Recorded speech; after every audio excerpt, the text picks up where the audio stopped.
আসসালামু আলাইকুম প্রিয় দর্শক, মাহবুব সৈকত আমন্ত্রণ জানাচ্ছি মাই টিভি সংলাপে। দর্শক, আপনারা জানেন যে মাই টিভি সংলাপে আমরা সমসাময়িক গুরুত্বপূর্ণ বিষয়গুলো নিয়ে আলোচনা করি। আমরা আলোচনা করি দেশ কোথায় যাচ্ছে, দেশের রাজনৈতিক পরিস্থিতি কি, অন্তর্বর্তী সরকার কতটুক এগোলো, সেই বিষয়গুলো নিয়ে আলোচনা করি। বিশেষ করে আমরা জানতে চেষ্টা করি যে ৩৬ জুলাই যে গণ অভ্যুত্থান হলো, ছাত্র জনতার অসংখ্য ত্যাগের মাধ্যমে দীর্ঘদিনের আন্দোলন সংগ্রামের পর যে নতুন এক বাংলাদেশ আমরা পেলাম, সেই বাংলাদেশে কতটুকু এগিয়ে যাচ্ছে, বিশেষ করে যাদের হাত ধরে সেই বাংলাদেশ এগিয়ে যাবে, রাজনৈতিক দলগুলোর চিন্তা কি, সেইগুলো নিয়ে আমরা আলোচনা করি। আজকেও আমরা তা নিয়ে আলোচনা করব। আমরা আজকের বিষয় নির্ধারণ করেছি তৃণমূলের রাজনীতি। উপস্থিত রয়েছেন দুজন আপনাদের অত্যন্ত পরিচিত দুইজন ব্যক্তি, পরিচয় করিয়ে দিচ্ছি। আমার বাম পাশে রয়েছেন বাংলাদেশ জাতীয়তাবাদী দল বিএনপির কেন্দ্রীয় তথ্য বিষয়ক সম্পাদক এবং ছাত্র দলের এক সময়ের সভাপতি, ছাত্রনেতা যিনি ছিলেন, আজিজুল বারী হেলাল। এবং ডান পাশে রয়েছেন বাংলাদেশ জামায়াত ইসলামীর কেন্দ্রীয় নির্বাহী পরিষদ সদস্য, ঢাকা মহানগরী উত্তরের সভাপতি, যিনিও ছাত্র সংগঠন ইসলামী ছাত্র শিবিরের কেন্দ্রীয় সভাপতি ছিলেন, ছাত্রনেতা ছিলেন, মোহাম্মদ সেলিম উদ্দিন। আপনাদের দুজনকেই মাই টিভি স্টুডিওতে স্বাগত জানাচ্ছি। আমি প্রথমেই শুরু করতে চাই আজকের যে বিষয়, তৃণমূলের রাজনীতি নিয়ে আলোচনা করব, কিন্তু তার আগে আমরা জাতীয় রাজনীতির কিছুটা বিষয় আলোচনা করি। দীর্ঘদিন থেকে রাজনৈতিক দলগুলোর দাবি ছিল, আমরা হেলাল ভাই আপনাকে দিয়ে শুরু করছি, যে দাবি ছিল যেন সার্বিক সংস্কারের বিষয় নিয়ে এই অন্তর্বর্তী সরকার যেন রাজনৈতিক দলগুলোর সাথে আলোচনায় বসেন। ৬টি সংস্কার কমিশন হয়েছে, সেই সংস্কার কমিশনের ইতিমধ্যেই আজকে বলা হয়েছে শনিবার থেকে রাজনৈতিক দলগুলোর সাথে আলোচনায় বসবে। এটি তৃতীয় ধাপের আলোচনা তাহলে হবে, তৃতীয় ধাপের গুরুত্বপূর্ণ দলগুলোকে নিয়ে। সেই সংস্কারের বা ৬টি যে কমিশন গঠন হলো, সেই জায়গায় একদম মোটা দাগে আসলে বিএনপি বা আপনাদের দল থেকে কোন বিষয়গুলোকে আপনারা প্রাধান্য দিবেন বলে মনে করছেন? ধন্যবাদ। সংস্কার যে ৬টি সংস্কার কমিশন গঠন করেছে এবং বিশেষ করে আপনার এই সংস্কার নিয়ে যে রাজনৈতিক দলগুলোর সাথে আলোচনা করবে শনিবার থেকে, একটা গুড ইনিশিয়েটিভ। আমরা কংগ্রাচুলেশন জানাই এই সরকারকে এরকম সুন্দর একটা উদ্যোগ নেওয়ার জন্য, কারণ এই সরকারকে আমরা সহযোগিতা করছি এবং এই সরকার আমাদের আন্দোলন সংগ্রামের ফলে, যে এক দফার আন্দোলন ছিল মাফিয়া সরকারের পতন, তার ফলে আমরা এমন একটি সরকার পেয়েছি যেই সরকারের হাত ধরে গণতন্ত্র উত্তরণ হবে, যেই সরকারের হাত ধরে মানুষ তার ভোটাধিকার ফিরে পাবে এবং বাংলাদেশে একটি সুষ্ঠু নির্বাচন হবে। এখন সংস্কারের পরিধি কতটুকু বাড়াবে এই বিষয়ে আলোচনা করা যেতে পারে। আমরা যেমন মনে করি যে জুডিশিয়ারিতে কিছু সংস্কার প্রয়োজন আছে, নির্বাচন কমিশনের সংস্কার প্রয়োজন আছে, আর্থিক খাতে সংস্কার প্রয়োজন আছে। কতটুকু করবেন, যতটুকু বোঝা এই তত্ত্বাবধায়ক সরকার বা ইন্টারিম সরকার বহন করতে পারবে, তার থেকে বেশি বোঝা বহন করতে গেলেই কিন্তু আপনার এই পরাজিত যে শক্তি, পতিত যে শক্তি, সেই শক্তি কিন্তু আপনার আবার মাথাচাড়া দিয়ে উঠতে পারে। পরাজিত শক্তিরা তার কিছু কিছু প্রকাশ আপনি দেখেছেন, যে গার্মেন্ট সেক্টরে আমাদের শ্রমিক অসন্তোষ, শিল্প কলকারখানায় শ্রমিক অসন্তোষ, পাহাড়ে অশান্তি, ঢাকা শহরকে বিভিন্নভাবে দাবি দেওয়ার শহরে পরিণত করা, এবং প্রশাসনে এখনও যারা এই সরকারকে, ডক্টর ইউনূস সরকারকে এই পদ্মা ব্রিজ থেকে ঠেলা মেরে টুপ করে নদীতে ফেলে মারতে চায়, তারা এখনও এই সরকারের বিভিন্ন জায়গায় পালিয়ে লুকিয়ে কাজ করে যাচ্ছে। তারা কিন্তু ষড়যন্ত্র তাদের থেমে নেই। সুতরাং আমাদের এই সরকারকে আমরা সর্বাত্মক সহযোগিতা করছি, 2 মাস ধরে করছি, এখনও করছি। এবং সরকারের এই যে উদ্যোগ, এটা নিঃসন্দেহে একটি ভালো উদ্যোগ। তো একটি বিষয় এখানে আমাকে বলা প্রয়োজন, যে আপনার ৩৬শে জুলাইয়ের যে গণ অভ্যুত্থানের বলছেন রূপকথে, তাই না? গণ অভ্যুত্থানটা ঠিক আছে, ৩৬শে জুলাই বলেন রূপকথে।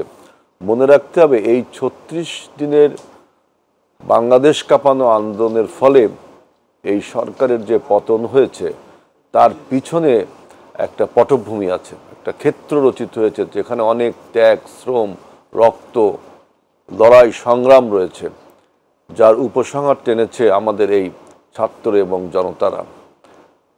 সুতরাং আপনাকে এই 17 বছরের যে মাফিয়ার বিরুদ্ধে আমরা লড়াই করেছি, সেই মাফিয়াদের আপনি কোনোভাবেই ক্ষমা করা যাবে না।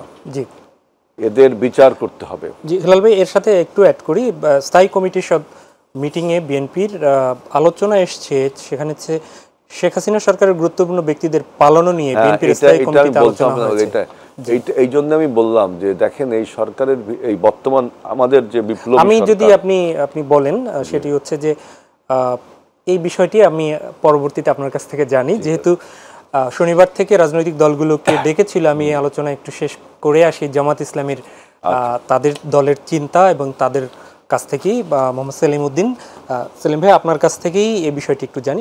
আপনাদের দলীয়ভাবে কি আপনারা দাওয়াত পেয়েছেন কিনা সেটি আমি ঠিক প্রশ্ন করতে চাই না, কিন্তু হয়তো প্রস্তুতি আপনাদের আছে। আপনারা কোন বিষয়গুলোকে এই সংস্কারে নিয়ে আসবেন বলে মনে করছেন? এর আগেও তো আপনারা সভা করেছেন প্রধান উপদেষ্টার সাথে। জি, আমি প্রথমে আপনার মাধ্যমে আমাদের দর্শক শ্রোতাদেরকে শুভেচ্ছা জানাচ্ছি।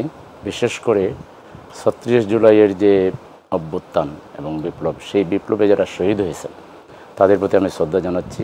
যারা আহত এবং এখনও পঙ্গুত্ব বরণকারী আছেন, তারা যাতে অতি তাড়াতাড়ি সুস্থ হন, আল্লাহর কাছে সে দোয়া করছি। এরপরে আপনি যে প্রসঙ্গে বলেছেন, এই প্রসঙ্গ নিয়ে আমরা কাজ করছি। আমরা আশা করছি, এবং বোধহয় আমাদেরকেও দাওয়াত দেওয়া হয়েছে অলরেডি, আমরা সেখানে লিখিতভাবে আমাদের সংস্কার প্রস্তাবগুলো তুলে ধরব। আমরা তার আগে আমি এখানে এটাকে ডিসক্লোজ করাটাকে সমীচীন মনে করছি না। অবশ্যই আমাদের অনেকগুলো সংস্কারের চিন্তাভাবনা আছে, যেগুলো সরকার তো 6টা কমিশন গঠন করেছে। এই প্রত্যেকটার এগেনস্টেই আমাদের বক্তব্য আছে। আমরা চাই এই সংস্কারগুলো এমনভাবে হোক যাতে পরবর্তী পলিটিক্যাল গভর্নমেন্ট যেটা আসবে, সেই গভর্নমেন্টের জন্য যেন একটা গাইডলাইন হয়, এটা তাদের জন্য একটা সহায়ক হয়। আমরা এই সরকারকে নিয়ে যাতে খুব আশাবাদী, এই জন্য আশাবাদী যে এটা বিপ্লবের সরকার, বিপ্লবোত্তর সরকার। এই সরকার যেহেতু নিউট্রাল গভর্নমেন্ট, অনেক সময় মানুষের একটা ধারণা থাকে যে পলিটিক্যাল গভর্নমেন্ট আবার তার স্বার্থের বিরুদ্ধে যেগুলো যায় সেগুলোকে হাত দিতে চায় না। কিন্তু নিউট্রাল গভর্নমেন্টের তো কোনো স্বার্থ নাই, তার স্বার্থ হলো জনগণের স্বার্থ, জনগণের কল্যাণ। পলিটিক্যাল পার্টিগুলোরও স্বার্থ জনগণের। কিন্তু সেখানে আপনারা তাদের কাছে যদি এত বেশি প্রত্যাশা করেন, তাহলে সেই সময়টার ব্যাপারে আপনারা সময়টা কি অনেক বেশি লেগে যাবে না? প্রত্যাশার বেশি কিছু নাই। আমাদের 1 নম্বর প্রত্যাশা তো এটাই যে মূলত এই সরকার এসেছে নির্বাচন করার জন্য। মেইন প্রত্যাশাটা হলো এমন একটা ব্যবস্থা করা হোক যাতে করে দেশের 18 কোটি মানুষ বা যারা ভোটার হবে, ভোটাররা যেন নির্বিঘ্নে ভোট দিতে পারে। আমরা গত 3টা নির্বাচনে কোনো ভোট দিতে পারিনি। তো এই সরকার যেন ভোটের একটা ব্যবস্থা করে যাতে আমরা সবাই ভোটার যারা যেন ভোট দিতে পারে, বিশেষ করে আমাদের যুব সমাজ। আমিও আমার মনে হয় যে আমি কি ভোট দিতে পেরেছি কিনা আমার খুব ভালো করে খেয়াল নেই। তো এই যে আমরা ভোটের অধিকার থেকে বঞ্চিত, এইটা এই সরকার 1 নম্বরে নিশ্চিত করবে। পাশাপাশি এই রিলেটেড কমিশন গঠন গুরুত্বপূর্ণ একটি বিষয়। এই রিলেভেন্ট আরও যেগুলো আছে সেগুলো তারা অগ্রাধিকার ভিত্তিতে করবে। আমরা তো মনে করি যে কোনো আনলিমিটেড সময় তো এটার জন্য প্রয়োজন নাই। নিঃসন্দেহে ওনাদের পক্ষ থেকে একটা পরিকল্পনা ঘোষণা করবেন। আমাদের নিজস্ব কিছু চিন্তাভাবনা আছে। আমরা একটু দেখতেছি আর এই সরকার যেহেতু একটা বিশেষ অবস্থার মধ্য দিয়ে ক্ষমতায় আসছে, আমরা চাই না যে তারা এটা মনে করুক যে আমরা তাদেরকে চাপ দিচ্ছি। এখানে যিনি প্রধান উপদেষ্টা প্রফেসর ডক্টর ইউনূস সাহেব, তিনি তো একজন বিশ্বখ্যাত মানুষ, সারা দুনিয়া তিনি সম্পর্কে জানেন, ডেমোক্রেসি সম্পর্কে তার ধারণা আছে। পৃথিবীর দেশে দেশে বিভিন্ন রাজনৈতিক নেতৃবৃন্দ, কূটনীতিকদের সাথে তার যোগাযোগ আছে। আমার ধারণা যে তিনি যৌক্তিক সময়ের বাইরে কোনো কিছু চিন্তা করবেন, এটা মনে হয় না। ধন্যবাদ। আমি আজিজুল ভাই, হেলাল ভাই আপনার কাছেই ফিরি। যে প্রসঙ্গটায় আমরা ছিলাম, বিএনপির স্ট্যান্ডিং কমিটি শেখ হাসিনা সরকারের গুরুত্বপূর্ণ ব্যক্তিদের পালানো নিয়ে সেখানে আলোচনা এসছে স্ট্যান্ডিং কমিটিতে। এটিকে এত গুরুত্বপূর্ণ মানে কেন ভাবা হচ্ছে? আমরা তো দেখতে পাচ্ছি যে গ্রেপ্তার হচ্ছে, রিমান্ড হচ্ছে, জেল হচ্ছে, গুরুত্বপূর্ণ কিছু ব্যক্তি পালিয়ে গিয়েছে। এর মধ্যে আজকে র্যাবের পক্ষ থেকে একটি ব্রিফিং করা হয়েছিল, সেখানে সাংবাদিকরা সাবেক স্বরাষ্ট্রমন্ত্রী ব্যাপারে প্রশ্ন করেছিল। সম্প্রতি একটি গণমাধ্যমে এসছেন যে তিনি কলকাতায় আরও কয়েকজন সাবেক সংসদকে নিয়ে আছেন, গল্প করছেন, এরকম একটি ছবি। তো তো সেই প্রেক্ষাপটে তারা বলেছেন যে তাদের কাছে কোনো তথ্য নেই। তো দুটি মিলে আপনার কাছ থেকে জানতে চাই। আমার বক্তব্য হলো যে পরাজিত শক্তিরা বাংলাদেশের থেকে পালিয়ে গেল কিভাবে। তাহলে আমাদের 5 তারিখে 5 তারিখ থেকে 8 তারিখ পর্যন্ত সরকারের ফাংশনিংটা খুব একটা বেশি ছিল না, কিন্তু 8 তারিখের পরেও আমরা জানলাম যে সরকারের এই পতিত সরকারের মাফিয়ারা বিভিন্ন জায়গায় কাস্টডিতে আছে। জি, সে কাস্টডি থেকে চলে গেল, কার কাছে কিভাবে চলে গেল? আইন শৃঙ্খলা রক্ষাকারী বাহিনী বা অন্যান্য বাহিনী তাদের কি পালাতে সহায়তা করলো? তাই তো আর বিপ্লব থাকে না। বিপ্লবে পরাজিত শক্তিরা যদি বিপ্লবীদের হাত থেকে পালিয়ে যায় তাহলে তো কিছু প্রশ্ন থেকেই যায়, তাই না? আমরা সেটাই বলছি। প্রশ্নটা যদি এমন হয় যে আপনি পালাতে দিলেন কেন, 3 দিন তো মানে জনগণের সরকার ছিল, সেখানে তো 5 থেকে 8 দিন, 8 তারিখ পর্যন্ত সরকারের ফাংশনিংটা খুব, কারণ 8 তারিখে ডক্টর ইউনূস সরকার শপথ নিয়েছে, তাই না? তারপরের প্রতিটি দিনের কথা এখানে বলা হচ্ছে। 8 তারিখের পরে অনেক সময় দেখলাম যে একজন গ্রেফতার হয়েছে, আবার দেখলাম যে না, সে গ্রেফতার হয়নি, এরকম নিউজ অনেক কিছু দেখলাম। এবং তারা মাফিয়াদের খুব প্রধান তথ্য প্রতিমন্ত্রীর কথা আমরা শুনেছিলাম, প্রধান মাফিয়া, কাউকে নাম বলে এখন আবার এই পরাজিত এবং এই দেশবিরোধী শক্তির নাম বলে আমি করতে চাচ্ছি না। ওরা হলো পরাজিত শক্তি, দেশদ্রোহী শক্তি। এই দেশদ্রোহী শক্তিরা বিপ্লবীদের কাছ থেকে কিভাবে পালিয়ে গেল, এই প্রশ্ন বিএনপি করেছে, এটা জনগণের প্রশ্ন, বুঝছেন? আরেকটা কথা দেখেন, সেলিম ভাই বলল যে কোন কোন জায়গা সংস্কার করতে হবে, এটা বলতে চাচ্ছি না। আসলে লুকিয়ে ছাপিয়ে রাজনীতি হয় না, রাজনীতিটা প্রকাশ্য ব্যাপার। সেলিম ভাই, আমাদের 31 দফা আমরা সংস্কার প্রস্তাব কিন্তু আজ থেকে 2 বছর আগে দিয়ে রাখছি, তাই না? 31 দফার 31 দফা, যে আমরা প্রায় আপনার 2 বছর আগে দিয়ে রাখছি। এইটার আলোকে আপনি সংস্কার প্রস্তাব করতেন। এখন যদি বলেন রাষ্ট্র সংস্কার করতে হবে, আর আমরা যদি বলি যে নির্বাচন ব্যবস্থা সংস্কার করতে হবে, দেখেন রাষ্ট্র সংস্কার করতে বলতে গেলে কিন্তু অনেক দূর, অনেক বিষয়। এর মধ্যে কিন্তু আপনি সবকিছু কন্ট্রোল করতে পারবেন কিনা, কারণ সরকারের পরিধি খুব ছোট। সরকারের ম্যান্ডেট আছে জনগণের, কিন্তু সরকারের পরিধি খুবই ছোট, 18-19 জনের উপদেষ্টা। তারপরে সবাই যে ভাইব্রেন্টলি কাজ করতে পারছে তাও না, জনগণ তাদের সাথে রয়েছে। এটা হলো তাদের সবচেয়ে বড় শক্তি, যে বাংলাদেশের সমস্ত রাজনৈতিক দল তার সাথে রয়েছে। সুতরাং আমরা বলছি যে যত দ্রুত, যত স্মার্টলি আপনি একটা নির্বাচিত সরকারের কাছে ক্ষমতা দিতে পারবেন। সেনাপ্রধান যেমন খুব স্পষ্ট বলেছেন যে 18 মাসে মধ্যেই একটা গণতান্ত্রিক সরকার বাংলাদেশে প্রতিষ্ঠিত হবে, কিন্তু এখনও ডক্টর ইউনূস সরকারের পক্ষ থেকে আমরা এরকম কোনো নির্দিষ্ট দিনক্ষণ আমরা পাননি, এখনো কিছু পাইনি। সব মিলিয়ে আমি বলতে চাচ্ছি যে যেহেতু এই সরকারের প্রতি আমাদের সমর্থন রয়েছে, সেজন্য এই সরকারের উচিত হবে যে এই মাফিয়া সরকারের গ্রেফতার, বিচার এবং বাংলাদেশকে নির্বাচনের দিকে নিয়ে যাওয়ার জন্য জনগণকে প্রস্তুত করা, নির্বাচন কমিশন গঠন করা, এবং এইসব বিষয়ে আর কি আপনাকে গুরুত্ব দিতে হবে। আর যারা পালিয়ে যাচ্ছে, এইটার কিন্তু মানে ঠিক হচ্ছে না। এইটার একটা জবাবদিহিতার জায়গা থাকা প্রয়োজন, যে কিভাবে পালিয়ে যাচ্ছে আমাদের সীমান্তগুলো দিয়ে, বা সরকারের পুলিশ বাহিনীর সতর্ক বা অন্য বাহিনীর সতর্ক পাহারার মধ্য থেকে। এখানে কিন্তু বিপ্লব চেতনা ক্ষতিগ্রস্ত হয়। এটাই হলো আমার বক্তব্য। জি হেলাল ভাই, এখানে আপনার মামলা প্রসঙ্গে আমরা কথা বলছিলাম। সেই মামলায় শুধুমাত্র জাতীয় পর্যায়ে না, স্থানীয় পর্যায়ে আমরা দেখতে পাচ্ছি যে যারা বিগত সরকারের সাথে বিভিন্নভাবে আষ্টে পিষ্টে ছিল, তাদের সাথেও মামলা হচ্ছে। এই মামলাগুলোর সাথে কিছু ব্যক্তি হয়তো বা বিরোধ ছিল, তাদেরকেও ঢুকিয়ে দেওয়া হচ্ছে, এরকম আমাদের কাছে কিছু তথ্য আসতেছে। সার্বিকভাবে কি সেই মামলার গ্রেফতার নিয়ে পুলিশের যে আবার সেই আগের মতো বাণিজ্যের যে জায়গাটি, সেটি নিয়েও কিন্তু কেউ সংখ্যা প্রকাশ করছে? আপনি কি দেখছেন? আপনি আপনার এলাকা খুলনায় আপনি রাজনীতি করছেন, এটা বর্তমান সরকারের যে পুলিশ প্রশাসন, আইন প্রশাসন আছে, তারাই দেখবে। আমরা রাজনৈতিক দল হিসাবে আমরা কোনো প্রতিহিংসা রাজনীতি করছি না।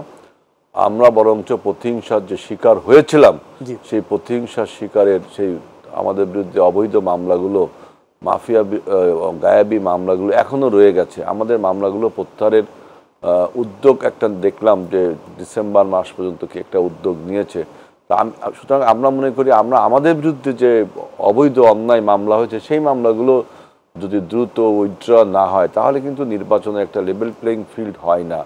আর আজকে বিভিন্ন স্থানে যে স্বৈরাচার মাফিয়ার বিরুদ্ধে যে মামলা হচ্ছে, সেই মামলায় আপনি যদি কোনো বিসদৃশ্য বা আপনার ইনডিসিপ্লিন দেখেন তাহলে সেটা বর্তমান সরকার এবং বর্তমান প্রশাসনকেই জবাব দিতে হবে। অর্থাৎ বিএনপি রাজনৈতিক দল হিসাবে আমরা কোনো প্রতিহিংসা রাজনীতি করছি না।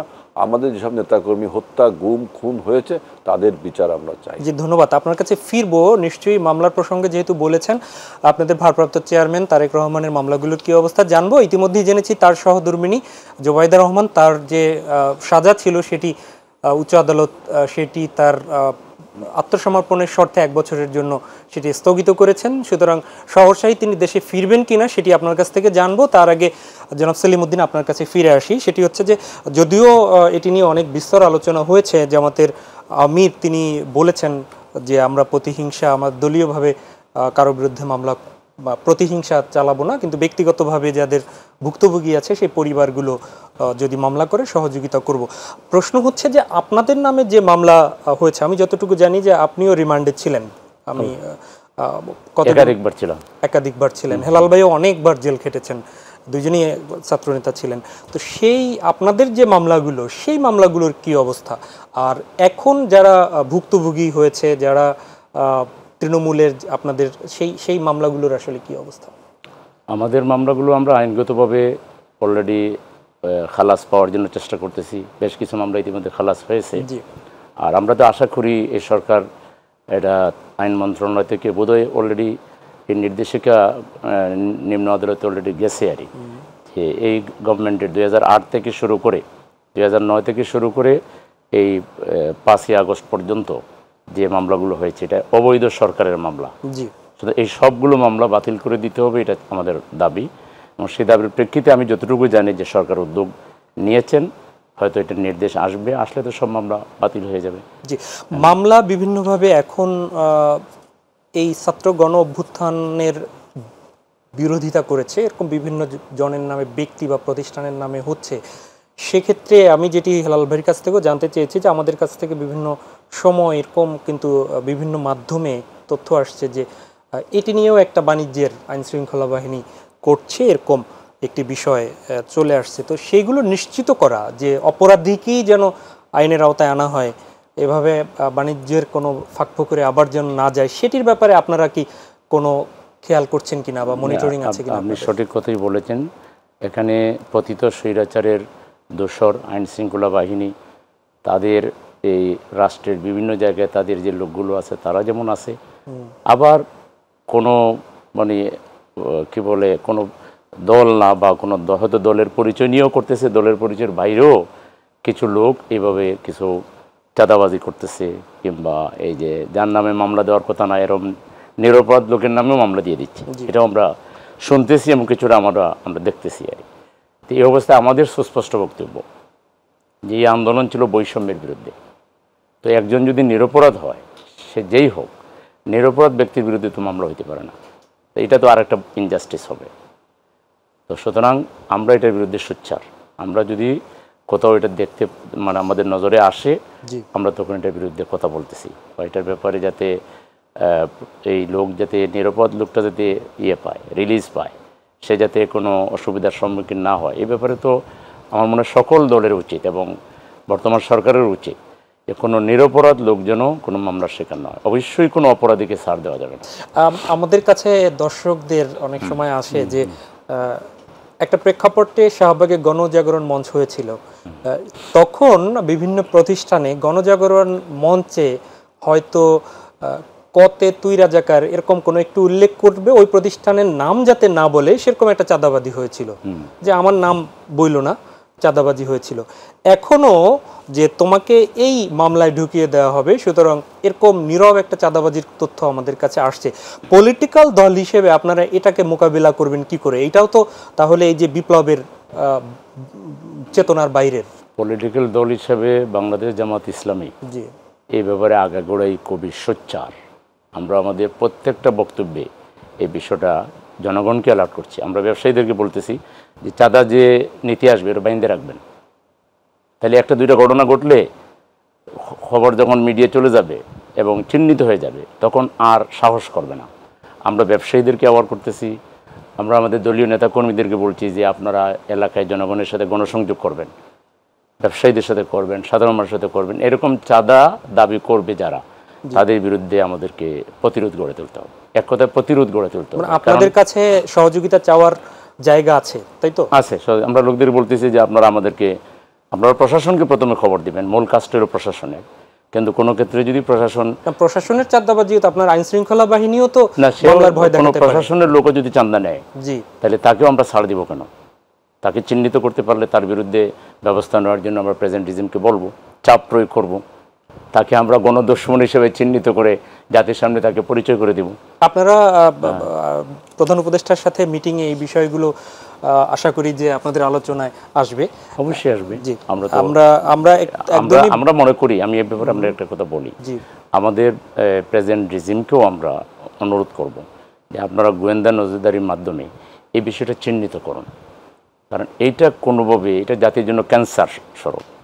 কারণ এত রক্ত, এত ত্যাগ, এত কোরবানির পর মানুষ মুক্তি পেল, সেই যদি আবার আগের পতিত স্বৈরাচারের কাজগুলোই এখন কেউ করে, আগের সেই পতিত স্বৈরাচার এখনো রাষ্ট্রে বিরাজ করছে, অবশ্যই তাদের যদি কেউ প্যাট্রোনাইজ করে, সেই পতিত স্বৈরাচার যারা এখনো বিরাজ করছে, আমরা তো জনগণও জানে, তাদের যদি আবার আমাদের মধ্যে আমরা যদি প্যাট্রোনাইজ করা শুরু করি, তাহলে কিন্তু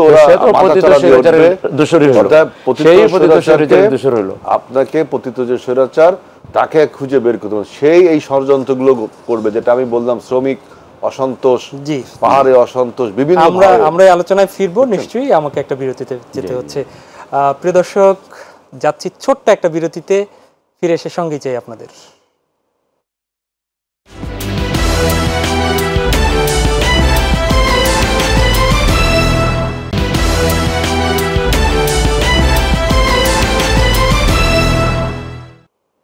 আরও একবার স্বাগত জানাচ্ছি মাই টিভি সংলাপে। দর্শক, আপনারা জানেন আমরা কথা বলছি তৃণমূলের রাজনীতি সহ জাতীয় রাজনীতির বিভিন্ন বিষয়।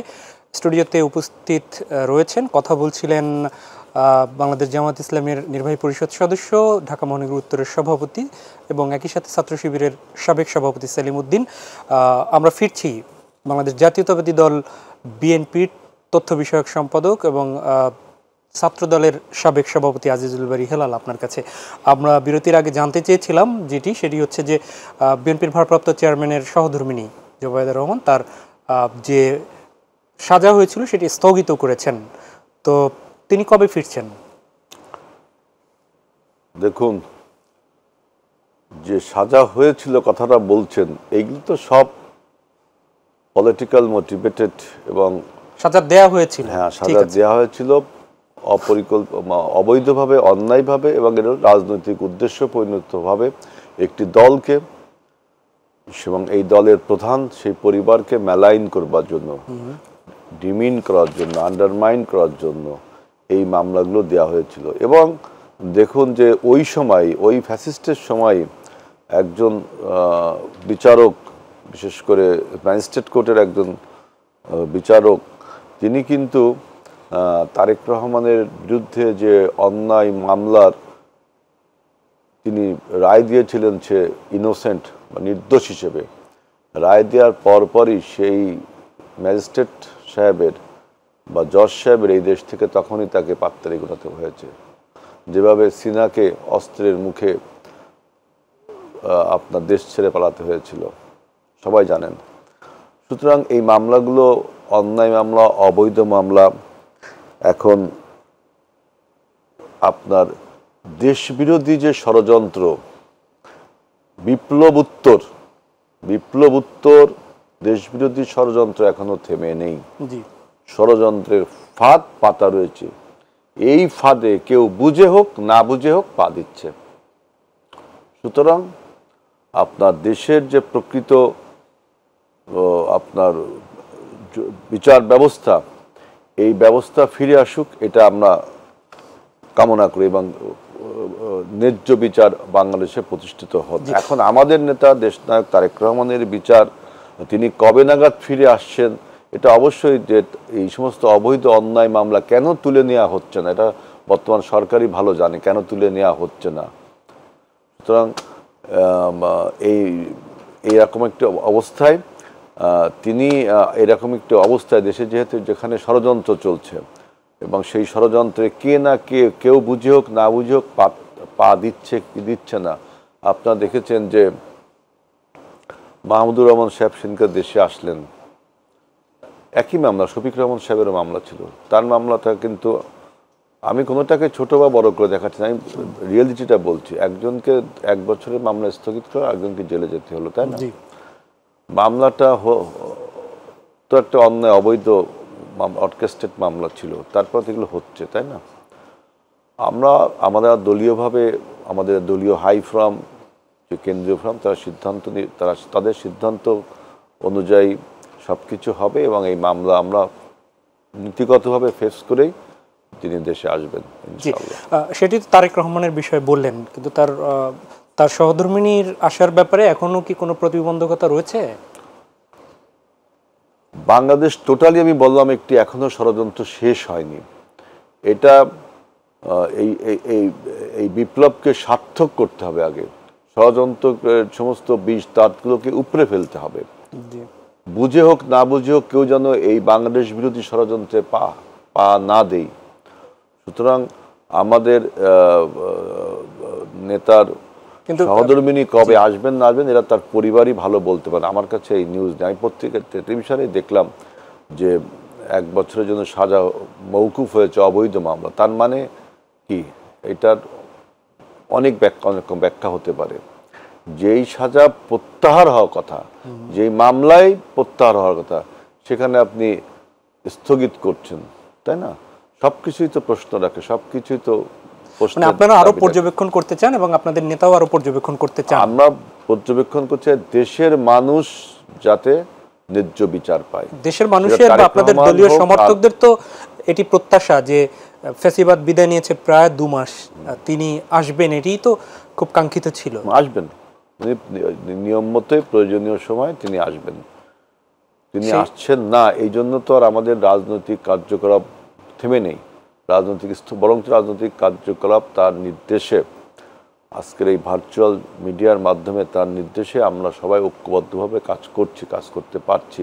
এবং এই জন্য দেখেন আওয়ামী লীগ একটা কথা বলতো যে শেখ হাসিনা ক্ষমতা না থাকলে লক্ষ লক্ষ লোক মারা যাবে, একটা মিথ্যা বয়ান তৈরি করছিল। কিন্তু দেখেন তারেক রহমানের প্রত্যক্ষ নির্দেশনা এবং তত্ত্বাবধানে এই 2 মাসে আওয়ামী লীগের একটা নেতাকর্মীকে বিএনপি নেতাকর্মী যে হত্যা করছে, কিছু বলছে দেখাতে পারবেন? কারো বাড়ি দখল করছে, কারো ব্যাংক দখল করছে, কারো বিমা দখল করেছে, বা কোনো শিক্ষা প্রতিষ্ঠান বিএনপি দখল করেছে, দেখাতে পারবেন? একটাও দেখাতে পারবেন। কিছু অভিযোগ এসেছিল, ব্যবস্থাও নেওয়া হয়েছে। হ্যাঁ, এইটা একটা ভালো পয়েন্ট হয়েছে। বিএনপি একমাত্র দল যে তারা লুকিয়ে ছাপিয়ে কোনো কিছু করে না। যারা যদি কোনো কিছুর সাথে জড়িত থাকে, কারণ বৃহৎ রাজনৈতিক দল, অনেক লোক, এখন আবার রং বদলিয়ে কিছু লোক গিরগিটির মতো আমাদের দলে, তাদের দলে, এদের দলে যোগ দিচ্ছে। কিন্তু এরা কিন্তু পতিত সরকারের সেই স্বৈরাচার দোসররা। আমরা আপনার সুনির্দিষ্ট কোনো অভিযোগ পেলে সাথে সাথে কিন্তু আমার ব্যবস্থা নিচ্ছি। একমাত্র দল বিএনপি, আর একটা দলকে দেখাতে পারবেন না যে তার সংগঠন নেতাকর্মীর নামে ব্যবস্থা নিয়েছে। কারণ মানুষ তো আর ধোয়া তুলসী পাতা না, মানুষ ফেরেশতাও না, মানুষ মানুষই। তার মধ্যে একটা আপনার চৌর্য প্রবৃত্তি থাকে, এটা আমরা জানি। এই জন্য আমাদের সুনির্দিষ্ট কোনো অভিযোগ পাই এবং সে যদি নেই, আমরা কতগুলো ব্যবস্থা নিয়ে যাই, প্রচুর ব্যবস্থা নিয়েছি, অনেক ধন্যবাদ, তাই না? কিন্তু বাংলাদেশে আর কোনো রাজনৈতিক দল দেখাতে পারবেন যে এই যে বিপ্লব উত্তর যে ব্যাকলাশ, এই ব্যাকলাশে ব্যবস্থা নিয়েছে? একমাত্র দল বিএনপি, তারেক রহমানের নির্দেশে দেখেন আমরা এটা করি। সুতরাং আমরা এই বিপ্লবের ধারণা পোষণ করি, এই বিপ্লবকে আমরা এগিয়ে নিয়ে যেতে চাই। এই বিপ্লব যাতে কোনো ষড়যন্ত্রের কাছে আটকা না পড়ে, এই বিপ্লব যেন বেহাত না হয়ে যায়, এই জন্য আমাদের দলীয় চেয়ারম্যান ভার্চুয়াল যোগাযোগের মাধ্যমে এই বিপ্লবকে সার্থক করে তুলতে। জি হেলাল ভাই, আপনি বলছেন একমাত্র দল এই মুহূর্তে, একটি বড় দল ছিল আওয়ামী লীগ, তাদের তখন অস্তিত্ব নেই, তার মানে হচ্ছে বাকি যারা তারা আপনাদের সাথে আওয়ামী লীগ বিরোধী আন্দোলনে ছিল। তাহলে অন্য কোন দলের ব্যাপারে আপনি কি শুনেছেন যে তারা এগুলোর সাথে জড়িত কিন্তু ব্যবস্থা নেয়নি? আমরা তো বলছি যে আমরা কিন্তু আমি ওইভাবে বলছি না, আমি বলছি যে দেখেন, বাংলাদেশের সমস্ত একটা রাজনৈতিক ঐক্য গঠনের জন্য, বাংলাদেশের রাজনৈতিক ঐক্য গঠনের একটা প্রক্রিয়া, একটা সুযোগ আমরা পেয়েছিলাম 71 সালে। 71 সালে কিন্তু আমরা একটা রাজনৈতিক ঐক্য যে 70 সালের জবাবটা 1 মিনিটের মধ্যে দিতে হবে। সেই ঐক্যটা আওয়ামী লীগ করেনি, তারা এককভাবে একটা সরকার গঠন করলো, সবাইকে বাদ দিয়ে এককভাবে একটা সরকার গঠন করলো, যারা স্বাধীনতা যুদ্ধে অংশগ্রহণ করেছে সবাইকে না। এবারও কিন্তু একটা সুযোগ এসেছে 24 সালে। তাই আমাদের নেতা কিন্তু বলছে যে ফার্স্ট রিপাবলিকে আমরা যে সুযোগ হাতছাড়া করেছি, এইবার এই সেকেন্ড রিপাবলিকে ইনশাআল্লাহ যারা এই ফ্যাসিবাদ বিরোধী সংগ্রামে অংশগ্রহণ করেছিল, নির্বাচনের পরে যেই জিতুক, যেই জয়লাভ করুক, আমরা সবাইকে নিয়ে জাতীয় সরকার, এই যে জাতীয় ঐক্যের কথা আমরা বলেছি আমাদের নেতা, সুতরাং এটা কিন্তু একটা বিরাট সংস্কার বাংলাদেশের। ধন্যবাদ, আমরা সেই আলোচনায় ফিরবো। আমি মোহাম্মদ সেলিমউদ্দিন আপনার কাছে একটু আসতে চাই, সেটি হচ্ছে যে আপনারা দুজনই আপনাদের নিজ নিজ দলের ছাত্র সংগঠনের সভাপতি দায়িত্ব পালন করেছেন, এবং আমরা খুব দর্শকরা হয়তো খুশি হবেন যে শুরুটা আপনাদের একই সময়ে একই সেশনের দিকে 2004-এর দিকে বোধহয় দুজনই সভাপতি ছিলেন, এবং একই সাথে বন্ধুপ্রতিম ছাত্র সংগঠন ছিলেন, স্বৈরাচার বিরোধী আন্দোলন একই সাথে করেছেন। পরবর্তীতে যদিও আপনারা একই সাথে সরকার গঠন জামাত এবং বিএনপি করেছিল, কিন্তু বিভিন্ন কারণে দূরত্ব পরে তৈরি হয়েছিল। এবার আবার ফ্যাসিবাদ বিরোধী আন্দোলনে আপনারা একসাথে আলাদা আলাদা প্ল্যাটফর্মে আপনারা কাজ করেছেন, আপনারা আন্দোলন করেছেন। প্রশ্ন হচ্ছে আপনাদের যে আপনি ছাত্র দলের সভাপতি ছিলেন, আপনি ছাত্র শিবিরের সভাপতি ছিলেন, সাম্প্রতিক সময় বিপ্লব পরবর্তী এই দুটি দলের একদমই কাছাকাছি সময়ে দলের নেতাদের মধ্যে বিভিন্ন কথাবার্তা শোনা যাচ্ছে, বিশেষ করে ঢাকা বিশ্ববিদ্যালয়কে কেন্দ্র করে। ঢাকা বিশ্ববিদ্যালয়ের তৎকালীন সময়ে একটি সম্ভবত আজকে ঢাকা বিশ্ববিদ্যালয়ের পূর্ণাঙ্গ একটি কমিটিও ঘোষণা করা হয়েছে, সব দলগুলো দাবি করেছিল যেন ঘোষণা করা হয়।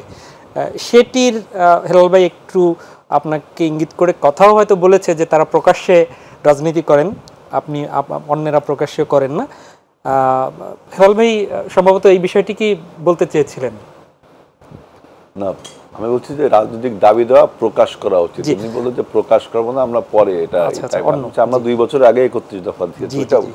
জি, তো সেলিম ভাই, যে প্রশ্নগুলো এসেছিল সেটি হচ্ছে যে ঢাকা বিশ্ববিদ্যালয়ের ক্ষেত্রে এই যে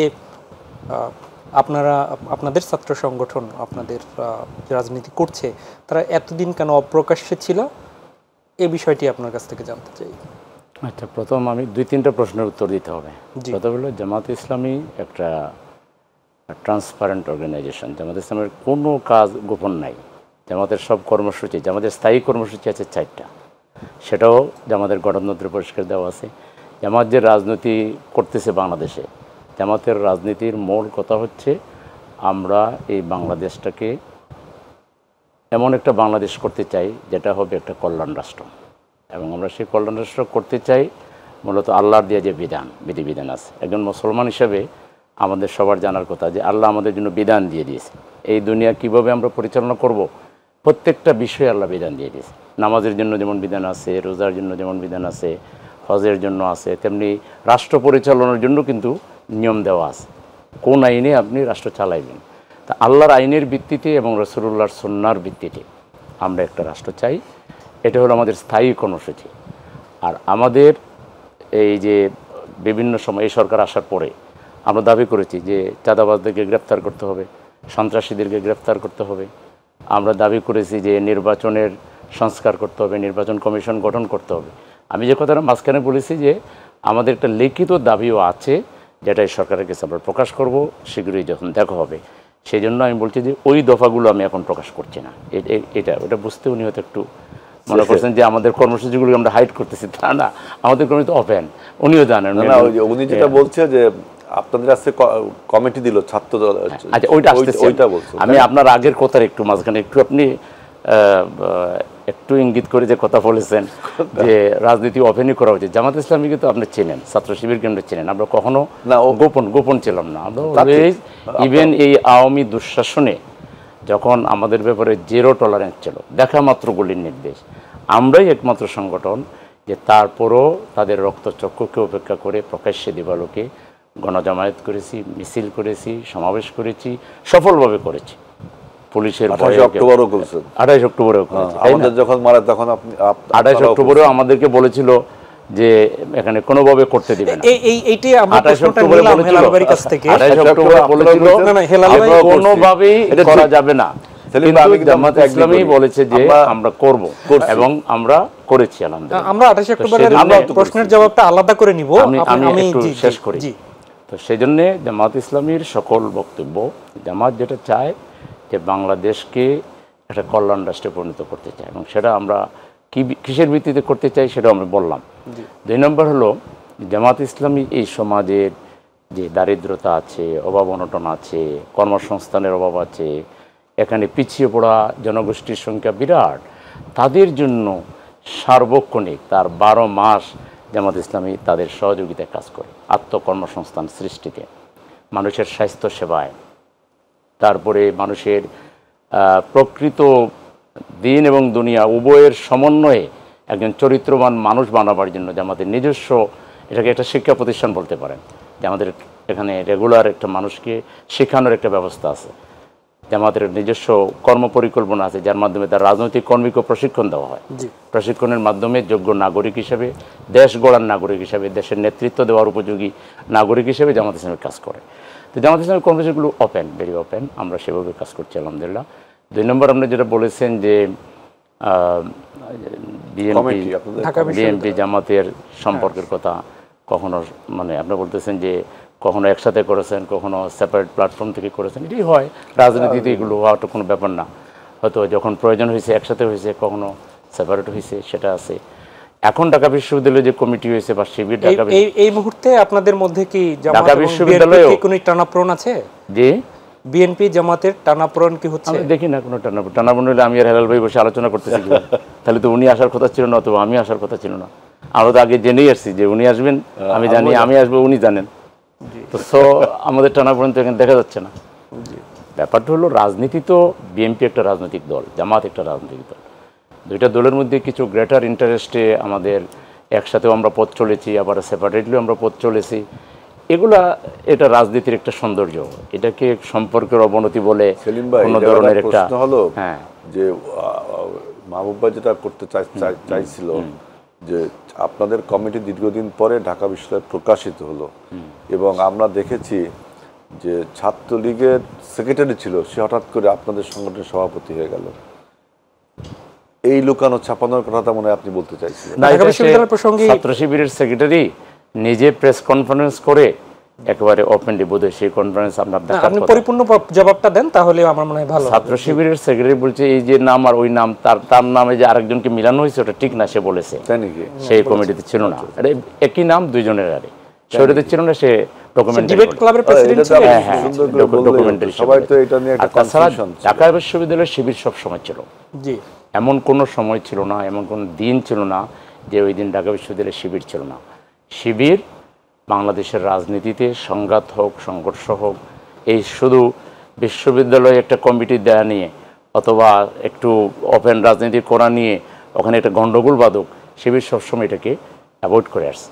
আমরা যখন একসাথে, আমরা বিএনপি যৌথ জোট সরকার ছিল, তখন আমরা ঢাকা বিশ্ববিদ্যালয়ে মিছিল করার চেষ্টা করিনি, কিন্তু আমরা ছিলাম। কিন্তু আমাদের উপরে যখন কোনো আঘাত এসেছে, যেমন 2005 সালে হঠাৎ করে বাম ছাত্র সংগঠন মিলে আমাদের উপরে অ্যাটাক করে দিল, সেই অ্যাটাকের সময় আমরা তাৎক্ষণিকভাবে এটা প্রতিবাদ করেছি, ঢাকা বিশ্ববিদ্যালয়ে মিছিল করেছি। মিছিল করে আমরা সেই মুক্তাঙ্গন দিয়ে এসে প্রেস ক্লাবে আমরা প্রেস কনফারেন্স করেছি এবং পরিষ্কার বলেছি যে শিবিরের উপর অন্যায়ভাবে হামলা করা হয়েছে, শিবিরের ঢাকা বিশ্ববিদ্যালয়ের সাবেক সভাপতির উপর আক্রমণ করা হয়েছে। তো সে শিবির ঢাকা বিশ্ববিদ্যালয় নাই, এটা বোধহয় উনি একজন একটা দলের ছাত্র নাই তা বলেনি, বলেছে ছিল।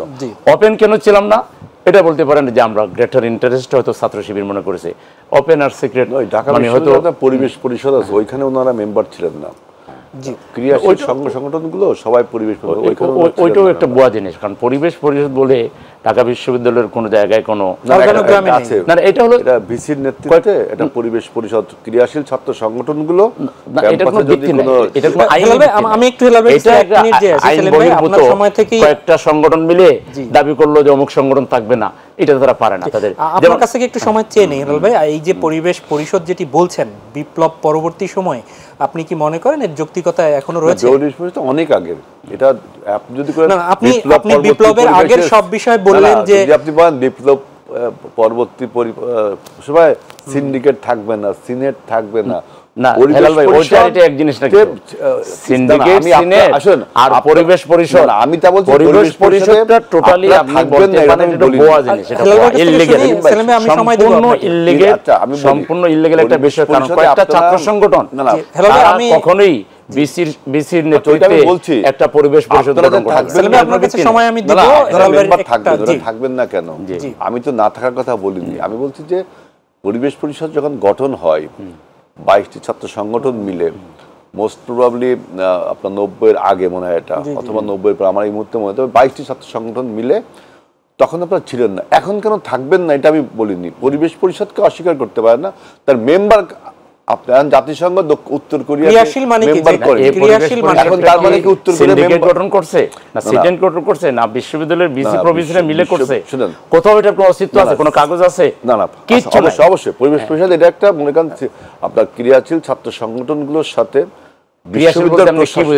তখন ঢাকা বিশ্ববিদ্যালয় আপনারাও ক্রিয়াশীল ছিলেন, আপনাদের ভাই, আমি তো আপনাদের তখন একটা পরিস্থিতিতে আপনারা মেম্বার ছিলেন না, that does not mean আপনি এখন মেম্বার হতে পারবেন না, সেটা আমি বলিনি। না, ওই পরিবেশ পরিষদকেই কিন্তু আমরা মানি না, ওই পরিবেশ পরিষদ নামে সত্যিকার অর্থে কোনো আইনি এটা আইনি ভিত্তি নাই, এটা একটা বিশ্ববিদ্যালয়ের সিন্ডিকেটের সবাই আপনি তাইলে যারা ফেসিবাদকে যারা সমর্থন করে আপনি তাদেরকে সমর্থন করবেন, আপনি একজন মানে ফেসিবাদকে কেন সমর্থন?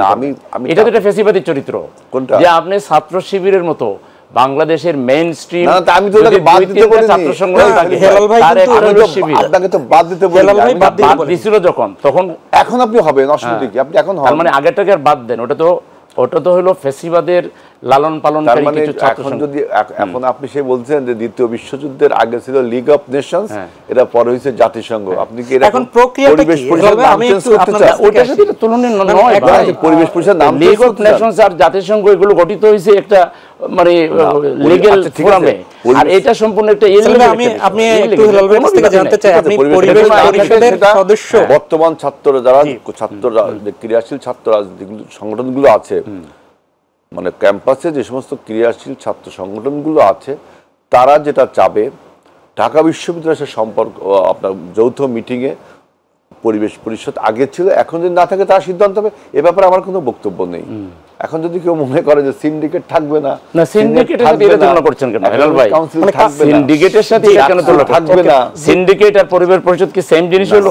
সেলিম ভাইয়ের কাছ থেকে একটু আসি হেলাল ভাই। ঢাকা বিশ্ববিদ্যালয়ে অনেক কমিটি আছে, বুঝছেন, অনেক কমিটি হয়, আপনার প্রক্টোরিয়াল কোন কমিটিতে পাস হয় না, আপনি যদি দেখাইতে পারেন, আপনি যদি দেখাইতে পারেন কোন কমিটিতে বিশ্ববিদ্যালয়ের যারা অ্যাডমিনিস্ট্রেশন তারাই এটা ভালো, এটা সম্পূর্ণ, আমরা যেহেতু বিশ্ববিদ্যালয়ের ছাত্র ছিলাম, আমরা ক্রিয়াশীল আমরা যতটুকু জেনেছি যে তৎকালীন ডক্টর সাহেব এটার এটা ব্যাখ্যা দিয়েছেন, বিশ্ববিদ্যালয়ের প্রক্টর বলেছেন যে আমি বহু খোঁজাখুঁজি করার চেষ্টা করেছি, এই জাতীয় কোনো জিনিসের অস্তিত্ব খুঁজে পাইনি। যাক, এটা নিয়ে যখন ডিবেট হবে তখন হয়তো, আমার কাছে যে তথ্য আছে যে পরিবেশ পরিষদের মাধ্যমে ঢাকা বিশ্ববিদ্যালয় ছাত্র সংগঠনগুলো, ক্রিয়াশীল ছাত্র সংগঠনের মধ্যে একটা ভারসাম্য রক্ষা করে, যারা ঢাকা বিশ্ববিদ্যালয়ের রাজনীতিটা করে, এটা যদি কিছু ছাত্র সংগঠন মিলে করেও থাকে, তারা সবাই মিলে করছে, এটা যদি করেও থাকে, যারা করেছে তারা করাটাকে মানে করার কোনো এখতিয়ার রাখে না, এখতিয়ার বহির্ভূত ভাবে কোনো ছাত্র সংগঠন আরেকটা ছাত্র সংগঠনের ব্যাপারে ডিসিশন নিতে পারে না। 10টা না 100টা 1 লাখ হয়তো আপনারা হয়তো আপনারা মিটিং ছিলেন 100টা না, ছাত্র সংগঠন আপনারা মিলেও ছিলেন না। আরেকটা ছাত্র সংগঠনের ব্যাপারে কোনো ডিসিশন তো সে নিবে, তার এই রাইট কোথা থেকে কে দিল তার রাইট? আপনাদের অ্যাক্টিভিটিস আপনাদের আমরা always অ্যাক্টিভিটিসের যে ছিলাম। জায়গাগুলো আমরা নির্বাচনে ছিলাম। আপনি হয়তো অনুপস্থিত। আপনি বলেন ঢাকা বিশ্ববিদ্যালয়ে যতগুলো নির্বাচন নির্বাচন হয়েছে ছিলেন। সবগুলো নির্বাচনে শিবির যা ভোট আপনারা পাইছে, ছিলেন। আর ওই যারা পরিবেশ পরিষদের দাবি করতেছে এক্সেপ্ট মানে দুই একটা সংগঠন ছাড়া ওদের কোনো অস্তিত্ব আছে?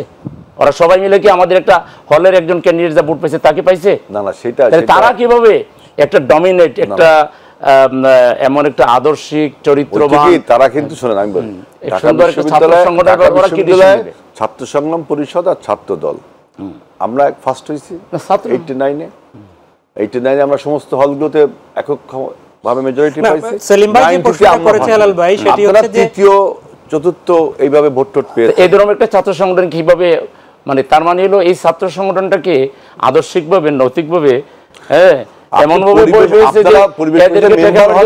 আপনি বলেন যে আপনি পরিবেশ পরিষদের মেম্বার হননি, না আমি পরিবেশ পরিষদের মেম্বার হবেও না। পরিবেশ পরিষদ কি, আমি তো বলছি এটা ইললিগ্যাল বোয়া।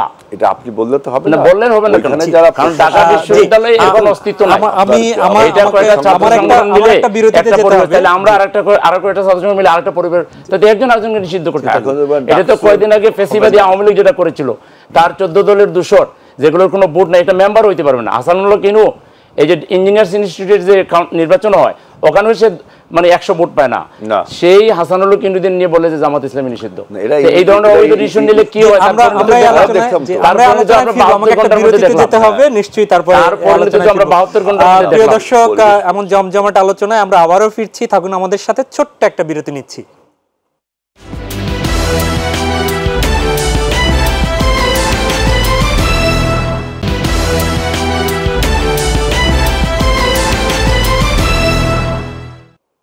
আরো একবার স্বাগত জানাচ্ছি মাই টিভি সংলাপে। দর্শক, আমরা শুনছিলাম সাবেক দুই ছাত্র নেতা, ছাত্র শিবিরের এক সময়ের সভাপতি এবং ছাত্র দলের এক সময়ের সভাপতি, যারা এখন জাতীয় রাজনীতি করছেন, তাদের কথাগুলো শুনছিলাম। আজিজুল বারী হেলাল বিএনপির তথ্য সম্পাদক, তার কথাও শুনছিলাম। আমরা ফিরছি জামাতের নির্বাহী পরিষদ সদস্য, ঢাকা মহানগর উত্তরের সভাপতি আপনার কাছে। আপনার আগের বিরতির আগের কিছু কথা বাকি ছিল, একদমই খুব ছোট করে বলবেন। ছোট করে বলবো। জি। একটা কথা আসছে যে একেবারে স্পেসিফিক করে, কিন্তু বাংলাদেশে আমার জানা মতে জামাত ইসলামী তো বটেই, জামাত ইসলামীর লক্ষ লক্ষ সাপোর্টারের মধ্যে একটা সাপোর্টারের ব্যাপারে কেউ অভিযোগ দেয় নাই, কখনোই দেয় নাই যে কোনো ইললিগ্যাল ম্যাটারের সাথে, চাঁদাবাজি কিংবা ধর্ষণ, খুন জাতীয় কোনো খারাপ কাজের সাথে কোনো সম্পর্ক। ইভেন আমি মনে করি দেশে যে ইসলামী দলগুলো আছে এবং আমাদের সাথে যারা ছোটো ছোটো দলগুলো আছে তাদের ব্যাপারেও আমি খুব শুনি নাই, আর সোজা কথা শুনি নাই যে তারা কোনো এরকম মানুষের কাছে যে চাঁদা দাবি করে বা কোনো কিছু করে ইত্যাদি ইত্যাদি। তো সেই জন্য আমি মনে করি চাঁদাবাজি যারা করে এদেরকে আমি কোনো দলের বিবেচনা করতে চাই না। এগুলো সব দলের শত্রু। সে কোনো দলের যদি পরিচয় দিয়েও থাকে, আমি মনে করি সেই দলেরও সে আসলে শত্রু। তো সুতরাং একমাত্র বলার কোনো সুযোগ নেই। বিশেষ করে আমি তো জামাত ইসলামের কথা বলবোই, এর সাথে সাথে আমি অন্যান্য ইসলামী দলগুলোর কথাও বলবো যে তাদেরও লোকেরা কোনো চাঁদাবাজি করে আমার কাছে সেরকম। ধন্যবাদ। বৈষম্য বিরোধী ছাত্র আন্দোলন জেলায় জেলায় কমিটি গঠন করছে সরকারের প্রেসার গ্রুপ হিসেবে কাজে লাগানোর জন্যে। হেলাল ভাই, এই যে তাদের পদক্ষেপটি কিভাবে দেখছেন? এর আগে কথা এসেছিল যে তারা রাজনৈতিক দল গঠন করবে কিনা, যদিও সেটা আপাতত তারা করছেন না মনে করছেন। আর সাথে খুব ছোট্ট করে জবাব দিবেন, সেটি হচ্ছে জামাত ইসলামী দলগুলোর সাথে ঐক্য করছে আগামী নির্বাচনকে সামনে নিয়ে, হয়তোবা সেটি কি আপনারা কোনো থ্রেট মনে করছেন কিনা? বিএনপি একটা মাল্টি ক্লাস অর্গানাইজেশন এবং বিএনপি এবার মাল্টি পার্টি ডেমোক্রেসি দেশে প্রতিষ্ঠা করেছে। সুতরাং কোনো রাজনৈতিক দলকে আমরা থ্রেট মনে করি না, বরঞ্চ গণতন্ত্রের সৌন্দর্য এটা। বৈষম্য বিরোধী ছাত্ররা যে জেলায় জেলায় প্রেসার গ্রুপ হিসাবে যে কমিটি গঠন যদি করে থাকে, সেটাও একটা গুড ইনিশিয়েটিভ এবং ভালো উদ্যোগ। কারণ কি, আমি তো বলেছি যে বর্তমান সরকারকে, এই বিপ্লব উত্তর সরকার আমাদের প্রাণের সরকার, এই সরকার যাতে কোনো ভুল না করে, এই সরকার যেন কোনো ভুল না হয়, এই সরকার যেন কোনো ফাঁদে, ষড়যন্ত্রের ফাঁদে পা না দেয়, এই জন্য প্রেসার গ্রুপ হিসাবে বৈষম্য বিরোধী ছাত্ররা যে কাজটি করছে এটাকে সাধুবাদ জানানো ছাড়া কোনো উপায় নেই। কিন্তু তারা এর আগে বিভিন্ন জেলায় গিয়েছিল, সেখানে বিভিন্ন বাধার সম্মুখীন হয়েছিল। অভিযোগ এটা এসেছে তাদের বৈষম্য বিরোধী ছাত্র সংগঠনগুলোদের অভিযোগ। কি বলবেন? অভিযোগ, জি, অভিযোগের তীর ছিল যে যেমন বগুড়াতে বিএনপির দিকে অভিযোগের তীর ছিল যে বাধা দিয়েছে, এরকম একটা বিএনপি বাংলাদেশে একটা বড় সংগঠন, তো এজন্য সবাই এখন অভিযোগ করবেই। এই অভিযোগগুলো যদি সত্য হতো তাহলে তার বিরুদ্ধে আমরা ব্যবস্থা নিতাম। ধন্যবাদ। সেলিম ভাই যেটা বললেন যে তাদের দলের কোনো চাঁদাবাজ নেই, অমুক নেই, সমুক নেই, সেলিম ভাইকে মানতে হবে যে মানুষ মাত্রই ভুল করে, সেটা অন্য একটা বিষয়, বুঝছেন? এটা একটা পার্টিকুলার বিষয় বললাম, মানুষ মাত্র ভুল হতে পারে, এটা আমিও মানি। করে সুতরাং জামাত ইসলাম যারা করে বা ইসলামিক দলগুলো যারা করে তারা ভুল করে না, আর আমরা যারা ইসলামিক দল করি না এইটা বুঝাইনি, কিন্তু আমরা কিন্তু এটা বুঝাইনি ধর্মাবলম্বী। কারণ কি আমি বুঝাইছি একটু বলি পার্টিকুলার চাঁদাবাজির ব্যাপারে, আপনার কাছে সেলিম ভাই ইসলাম মানুষ হিসেবে আমারও বলতে, সেলিম ভাই ইসলাম ধর্মাবলম্বী হিসেবে আমারও বলতে, আমিও একটু বলি, আপনিও ইসলাম ধর্মাবলম্বী, আমিও ইসলাম ধর্মাবলম্বী। সেলিম ভাই চায় একটা ইসলামিক রাষ্ট্র, আমি চাই একটা ইসলামিক দুনিয়া। আমার মধ্যে দুজনে পার্থক্য দেখেন, আমি কিন্তু ইসলামিক রাষ্ট্র, আমি ইসলামিক দুনিয়া চাই। আমি চাই একটা কমিউনিটি, ইসলামিক কমিউনিটি। আমি মনে করি ইসলাম একটা মুভমেন্ট, এই মুভমেন্টের মধ্যে ইসলামিক দুনিয়া আমরা তৈরি করব। আমি একটা ক্ষুদ্র রাষ্ট্রের মধ্যে ইসলামকে আবদ্ধ করে রাখতে চাই না। আমি ইসলামকে, আল্লাহর যে আইন, আইনকে সারা পৃথিবীব্যাপী ছড়িয়ে দিতে চাই। একটি সংকীর্ণ গণ্ডির মধ্যে ইসলামকে আটকে রাখার জন্য আল্লাহ বলে নাই। সুতরাং মানুষ মাত্রে ভুল হয়, সেই ভুল স্বীকার করে সবচেয়ে বড় মানুষত্বের পরিচয় বিএনপি যেটা করেছে, দলের মধ্যে যদি কোনো রকম চাঁদাবাজ, সন্ত্রাস অনুপ্রবেশ করে থাকে তাদেরকে আমরা ব্যবস্থা নিচ্ছি। আমি বলছি অন্য দলগুলো তারা তো ফেরেশতা না, মানুষ তো, তাদের সেই ব্যবস্থা নিবে, এটা কিন্তু ঠিক না। এটা কিন্তু গণতন্ত্র বলেন, মানব সভ্যতার জন্য সৌন্দর্যের বিষয় এটা না। ভুল স্বীকার না করা, ভুল হলে অবশ্যই আমাদের যদি কোনো নেতা কোনো আপনারা কোনো দলকে আপনারা থ্রেট মনে করছেন না, কিন্তু জামাত এই যে ইসলামী দলগুলো নিয়ে আগাচ্ছে, আগামীতে আপনারা নিশ্চয়ই বড় একটা সেটা উত্তর দিয়েই দিয়েছেন। আপনারা কি আমরা তো উত্তর দিয়েছি, আমরা নির্বাচনোত্তর যারাই জয়লাভ করুক না কেন, আমাদের নেতা বলেছেন একটি সবাইকে নিয়ে জাতীয় সরকার, মানে তারা একসাথে হলে কি সরকার গঠন ইসলামী দলগুলো করতে পারে, এরকম কি সম্ভাবনা দেখছেন? জনগণ দেখবে, জনগণের ভোটের মাধ্যমে। হাসিনা মার্কা নির্বাচন তো আমরা চাই না। অথবা সুষ্ঠু নির্বাচন হলে যার যতটুকু জনপ্রিয়তা, যার যতটুকু যোগ্যতা দেশ চালানোর জন্য, সেই যোগ্যতা নিয়ে জনগণ ভোট দিয়েছে। আপনি দেখেন, আপনাকে একটু বলি, 91 সালে আমরা এককভাবে 148টা সিট পেয়েছিলাম না? 96 সালে আমরা এককভাবে 116টা সিট পেয়েছিলাম। 2001 সালে আমরা এককভাবে 188টা সিট পেয়েছিলাম না? এই নির্বাচনগুলো মোটামুটি সেলিম ভাইয়ের সাথে একমত, আমরা নিরপেক্ষ নির্বাচন। 2008 সালে যে নির্বাচনগুলো আপনার রিগিং, ম্যানিপুলেশন করা শুরু করলো, তারপরে ওই সমস্ত ওই যে অ্যানালাইসিস বা ডেটাগুলো, এগুলো অত ইম্পর্টেন্ট না। অনেকে 2008 সালের নির্বাচনকে দিয়ে খুব বড় করে দেখায়। সবচেয়ে মতলববাদী নির্বাচন হয়েছে 2009 সালের এটা। সুতরাং 91, 96, 2001 সালের আপনি ডেটাগুলো দেখবেন, বিএনপির জনপ্রিয়তা এবং পপুলার সাপোর্ট সবচেয়ে বেশি। সুতরাং সেই থেকে আমরা বলছি যে যেহেতু আমরা এই বিপ্লবে আমরা একটা প্রধান শক্তি, আমাদের নেতৃত্বেই এই দুনিয়া কাঁপানো বিপ্লবটা হয়েছে, যার উপসংহার টেনেছে ছাত্ররা। ধন্যবাদ ভাই, আমি সময় আমাদের জনগণের সাপোর্ট থাকবে, এটা আমি অবশ্যই প্রত্যাশা করি। জি সেলিম ভাই, জনগণের সাপোর্ট এবং পরিসংখ্যান বলছে বিএনপি আগানো, ইসলামী দলগুলোর সাথে আপনারা ঐক্য করছেন কি তাহলে পরবর্তী নির্বাচনে বিরোধী দল হওয়ার জন্য? পরিসংখ্যান বলতে কি, মানে পরিসংখ্যান তো বহু ধরনের আসছে। এখানে পরিসংখ্যান একবার এক দলকে আগাচ্ছে, আরেকবার আরেক দলকে আগাচ্ছে, এটা চলতেই থাকবে। এটা সামনে ওই পূর্বের পরিসংখ্যান কিংবা এই মুহূর্তের পরিসংখ্যান পরবর্তীতে ঠিক থাকবে এটাও মনে করার কোনো কারণ নেই। এগুলো অনেক চেঞ্জ হয়েছে। পৃথিবীতে এমন আছে যে মাত্র দল গঠন হয়েছে। আপনি এই ফ্রান্সের এখন যে ম্যাক্রো সরকার, এটা এর আগে কোনো দলই ছিল না, ব্যাংকার ছিল উনি, ওখান থেকে এসে দল গঠন করে উনি ক্ষমতায় চলে আসছে। পৃথিবীতে বহু প্রমাণ আছে। আর জামাত ইসলামী বা ইসলামী দলগুলো বা এদেশে প্রতিষ্ঠিত অন্যান্য রাজনৈতিক দলগুলো তো আগে থেকেই কিছুটা মানে যথেষ্ট পপুলারিটি আছে, তাই না? এটা আমি মনে করি না যে এখনই কোনো মেজার করার বিষয়। এটা সময় আসবে জনগণ সবার রাজনীতি দেখবে, কথা শুনবে, বক্তব্য শুনবে, সময়ই ঠিক করে দিবে যে কে কোন পজিশনে যাবে। আমরা তো অগ্রিমিটার। আমি একটা কথা বলি যে আমাদের দর্শকরা একটা প্রশ্ন করেছে, হেলাল ভাই যেটা বলেছেন যে কোনো মানুষই বলে উঠবে না, এটা আমারও কনসেপ্ট, এটা আমাদেরও কনসেপ্ট। কিন্তু আমি একটা স্পেসিফিক ব্যাপারে বলেছি, চাঁদাবাজি, টেন্ডারবাজি, এই জাতীয় কাজে জামাত ইসলামের লোকেরা কোনোভাবেই জড়িত নয়, এটা বোঝানো যায়। আরেকটা কথা আমি পিছনে একটু শেষ করে যাই, মাহমুদুর রহমান ভাইয়ের কথাটা এসেছিল, উনি ফ্যাসিবাদের বিরুদ্ধে কিন্তু সবচেয়ে যারা অগ্রণী ভূমিকা পালন করেছেন তার মধ্যে অন্যতম তিনি। এই মানুষটাকে জেলে পাঠানো হলো, এটা খুব দুঃখজনক।